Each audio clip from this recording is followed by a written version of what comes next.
जादुई झूला।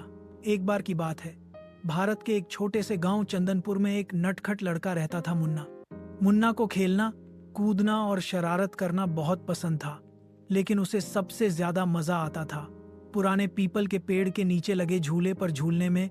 वो झूला बहुत पुराना था, लकड़ी का बना हुआ, रस्सियों से बंधा, और किसी ने उसे कब लगाया था ये कोई नहीं जानता था।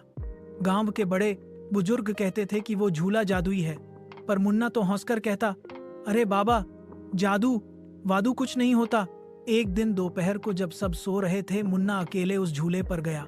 जैसे ही उसने झूले पर बैठकर झूलना शुरू किया, झूला धीरे धीरे ऊपर उठने लगा। पहले तो मुन्ना को लगा कि हवा तेज है, लेकिन अगले ही पल झूला जमीन से ऊपर उड़ने लगा। अरे बाप रे, मुन्ना चिल्लाया। झूला उसे उड़ाते उड़ाते एक चमकदार गुफा के अंदर ले गया। वहां एक बूढ़ा जादूगर बैठा था, जिसकी लंबी दाढ़ी जमीन तक पहुंचती थी। स्वागत है मुन्ना, जादूगर ने कहा। तुमने जादुई झूले की शक्ति जगा दी है।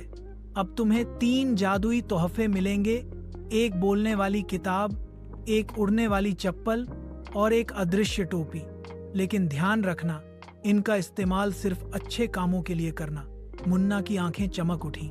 अब वो चुपके से गांव के बच्चों के लिए पेड़ों से आम तोड़ लाता, बूढ़ी अम्मा के लिए दवाई उड़कर ले आता और शैतानों को अदृश्य होकर सबक भी सिखाता।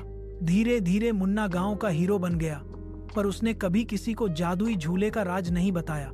आज भी अगर आप चंदनपुर जाएं और दोपहर के वक्त उस पुराने पीपल के पेड़ के नीचे जाएं, तो कभी कभी हवा में झूले की रस्सियां अपने आप हिलती नजर आती हैं।